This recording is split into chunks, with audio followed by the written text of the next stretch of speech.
What up chaps, I'm MagicalMike and these are the echoes of the past. The pre-hype for this patch was massive, so let's go over it and see if it was all warranted or not. There will be spoilers here, I'll be showing the story stuff and talking about it, so if you don't want that, then now's your chance to bugger off. Alright, so the story in, quote, brief summary, this'll take a while I guess. We head over to Fort Salma to see it overrun by ghosts, including Belinda. Marjorie shows up with a sword and Belinda possesses it, which I sort of called. We don't really know what that's going to do for us in the long run, but they make a bit of a deal out of it and then immediately forget about it. But the cutscene was pretty cool, and it looks like a lot of effort went into those animations, and I quite enjoyed watching it. The Priory lady that we saved then tells us to go check out the new area that the Pact are making their way into, which is called the Silver Wastes, which was the Silver Wood in Guild Wars 1, although it's not recognisable anymore. Upon heading over there, there's barely any detail about the bandits at Fort Vandal moving out, something, oh no Mordrum, but this grants us access to the new zone, so yeah, who really cares? The first introduction to the Pact base is dramatic, it's busy, the NPCs look like they're in all-out war prep mode, the music is incredibly well chosen, and even Traherne is actually making an impact. I quite liked how his attitude was 100% business, giving proper orders and managing his squads effectively. I also quite liked being treated like an officer again too. If Sif did kill Zaitan, you know, you best had salute me. He makes reference to Destiny's Edge in the short conversation and makes sure to remind us about Ritlock. They haven't forgotten, which is good. I don't think we hear about anyone else, but we do get orders to go help out Caithe and Kanak, who are much further into the zone. We also get to catch up to Taimi and Brahm, and Taimi's busy harassing a few Zephyrites. After some brief exposition on the Master of Peace and Glint crystals and how that all works out, Brahm and Taimi go leave to check in with the Char engineers. So far there's been hardly anything for me to actually do, but despite that, the feel of these two small instances has been really good, almost immersive. I think it's because everyone in these instances has a job to do and a role to play. No one feels like they're just there to hang around. It feels like there's some urgency, there's tons of NPCs all doing stuff, and it feels really good. Next up is Caithe's instance. We meet up with Kanak at first, and it's a shame my character still treats him so badly because at this point I've no reason right now to distrust him. I'd at least like the option to be nice to him, even as just a placebo that doesn't really matter. That is nitpicking though. So we head out to find Caithe's reconnaissance squad, and then we try and pronounce reconnaissance properly. The mine mechanic that Kanak shows you can make quick work of the Mordrum, which is pretty neat, unless your NPCs decide to go tank them like complete morons. If you're looking for the achievement, it was bugged on release night, and allies would be dead impossibly quickly, and even when you could control them perfectly, they just went out and died. It was impossible. I don't know if they fixed it yet. Who knows? Meeting up with Caithe is no problem, and we set off to go get a look at the Mordrum base. Of course, this results in us getting attacked, and I found it a little bit confusing on where I should actually be holding out. At one point, Caithe mentions a ledge, but I didn't really know where she meant. I mean, there were a couple of ledges that I could have gone to, but I didn't really quite understand where she was pointing me to go, and as a result, I got downed a bunch. At least that instance felt dangerous at that point, and dangerous enough for us to need that bug out. So that was cool. Later on though, on repeat playthroughs, I didn't like having two opposite achievement objectives that require me to play this mission a few times. Although you can get around it, I just hadn't thought of it at the time. Don't mine anything and then go back right at the end and mine everything after you already have the achievement. Didn't think of that. I guess I could have avoided it if I'd played smarter. I did think though that the hidden Arcana achievements were much better, but not without one annoying issue that may be able to be resolved, but I'm not quite sure. Hidden Arcana is actually the next and last instance. The first 7 minutes if you rush it, to an hour or so if you really take your time in this place, is a hugely immersive exploration section in this library. The secret collections of the Derman Priory is a hugely interesting place. If you're interested at all in the story of this or the last game, then this was a fantastic experience. I remember running around Divinity's Reach in the betas and reading the few books that were there in the book carts in that city, and loving that extra little attention to the lore. Having this much stuff thrown at me all at once was amazing.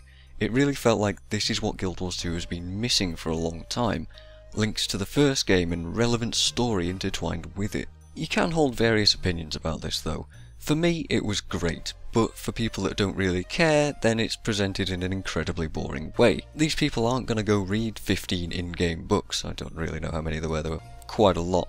I quite like, personally, not having the story be so in my face, but some like it to be completely obvious and read to them and all sorts. There is a large variety of these books too. There's some have not much detail, but some go into surprising amounts of detail. Some add fun flavour and bring reminders of old things like, say, fungal wallows or black mowers. Some poke fun at the community discussion on theories to do with gods and dragons. There's all sorts, books from Kos, poems from Meloni, things about Shiro, his biography in particular, and the history of Ascalon as written by Char. Seriously, I absolutely recommend that you go and read all of this stuff in-game. It's worth exploring all of this area. You could also take a different stance and say that it's just a load of random references just shoved together, and I see that. Not a lot of them really have any meaning or relevance or anything like that, but it's flavour, and it doesn't really matter all that much either, especially to me. I mean, how often do you care about, say, the novels that are just littered around in bookshelves in Elder Scrolls games, for example? The chef that makes reference to Bloodstone Dust is pretty funny too, and the atmosphere in the Priory is neatly done. The lesson going on before you speak to the teacher at the start is interesting background noise. The orders she gives while walking around are small but appreciated. The NPCs in the library all telling you to hush and shh when you talk to them made me smile. It's good, it was really well done. It's a shame, almost, that the puzzle to open the way to Ogden was marked on the map. If I could have gotten rid of those markers, that would have been great. I was even working it out when I noticed those quest markers and immediately just gave up on trying to do it logically and just followed the stars. And opening the passage to Ogden must be really annoying for all those scholars trying to study in that section, with the bookshelves all going down like that. It's just, you know, I can imagine them being quite annoyed at some guy just trying to get into the next section of the area. And I'm even surprised that they didn't have dialogue for that. Speaking of the guy, Ogden raises some interesting questions about how he knew of the Pale Tree's vision and who he's spoken with, and how he knows of the Master of Peace's destination and all sorts of things like that. I mean, obviously he knew some stuff because of the Brotherhood of the Dwarves, but why didn't he just tell us about all this stuff just straight up? He also has a ton of dialogue after this instance too if you stick around, which is super cool. Anyway, he then tells us to go mess with the hourglass that we saw in the trailer, and well, we do. So, who didn't see this coming? It's Glint's lair. Oh yes, the place looks vastly different to Guild Wars 1, although it's also instantly recognisable. Presumably this is just because of artistic liberty, but we also get to see a bunch of corrupted facets and things like that, which could mean something. Remember these guys at all? They used to be dragon images, but I guess now that they're falling under Kralkatoric's influence, they're starting to become crystalline things. It's a bit of a shame that they do just look like Jormag's minions though, like the Colossi things. But overall, the whole instance here is so well done. There's only a couple of minor criticisms that I even have with it. One being that the preamble to the action is so long, it's about 7 or 8 minutes between attempts if you mess up an achievement. We should be able to skip that stuff on repeat playthroughs, really. And the other being that you don't really get to fight 2 of the bosses traditionally. Perhaps ArenaNet is just flexing their raid muscles, I don't really know. But I do like how the instance works, introducing us to the basic mechanics of a thing, and then having us kill a boss using those mechanics, and then later combining both of these sets of mechanics together is pretty cool. It's also pretty easy if you read the tooltips, but I did see a lot of people outside the instance in Lorna's Pass complaining about it and struggling it and not understanding how the bosses worked. The achievements for this section are also pretty good, only using the red buffs, and once you understand how the small enemies spawn and different buffs attach to them, it makes it much easier. Killing the second boss in 15 seconds once you realise to pre-prep the crystals is pretty good, and it feels really satisfying to just murder him so quickly. It's pretty good, and you can get them all in one pass if you don't mess up, which I really like. Overall, the lair is amazing. The facets, the environment debuffs, the boss mechanics, the environment itself, the ease and forgiving nature of the NPC helpers, well, Marjorie anyway, Casimir just sort of sits around. I'm not really sure what the challenge modes are there for this time though. Apparently they're supposed to be there to reset the fight, but the achievement pop-ups, the little buffs that you get when you go in to do the achievements, had already disappeared. So I didn't really trust that it had worked, and it wasn't clear to me that this is what the challenge modes were actually doing. So I didn't trust it, and I had to sort of replay this first 7 or 8 minutes 3 or 4 times because I kept getting hit by the pull attack on the very first enemy. And because of all this, I did actually go back to Guild Wars 1 and replay Glint's Lair, the mission, for a comparison, and it's still quite interesting to look at. There's some fairly nice comparisons that you can pull from these two instances now. So that's the story stuff. Overall it's very good, and there isn't much replay value, but what about the new zone itself? I think it's the opposite. It's got tons of replay value, but not much in the way of story and stuff like that. Yes, there's hints about White Mantle and things like that. It's still good though, don't get me wrong. I'm just more of a guy who enjoys the story of these kind of games and less about the Zerg sort of gameplay. So if you're into the Zerging and just having a map to run around and do stuff in, then this update's also going to cater to you. If you're a story guy, you're going to love it too. So there's something for everybody here. Well, apart from the PvP guys, you know, what can you say, PvP never really gets all that much love. As for the map itself, I'm not sure if I prefer the highly flat map layout. Drytop felt like it took a long time to explore because of the verticality, and it felt more interesting to me. But the Silver Wastes take about a minute or two to get from one end to the other, and there isn't much else going on in terms of exploration. The main draw definitely is the gameplay style.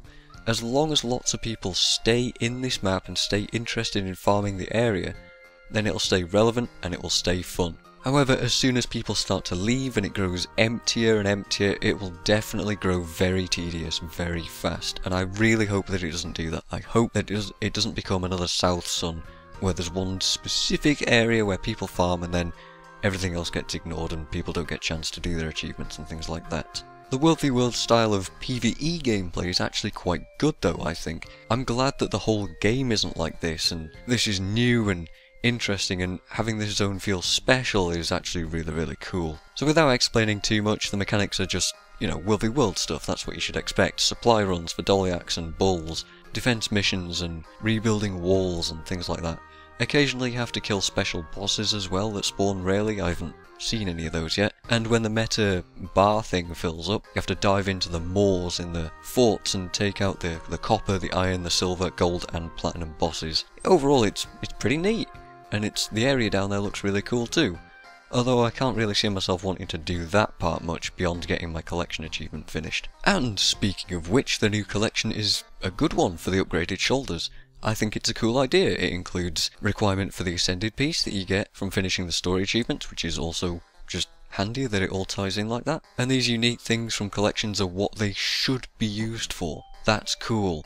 Not just, you get a random exotic, that's boring. These new ones, improvements, and I appreciate that. So there you go. There's a great deal that's definitely very good about this patch, and not much that isn't for a change. There's new armour, there's new upgrades for that armour, there's a new map, there's new mechanics, there's new story, there's old story, there's token progression for the area, there's earnable gear that's not in the gem store, there's a lot of new titles, there's gear bags to save on inventory space, there's a new stat set and some really handy profession buffs. I'd say that was a pretty successful patch. I don't know about you.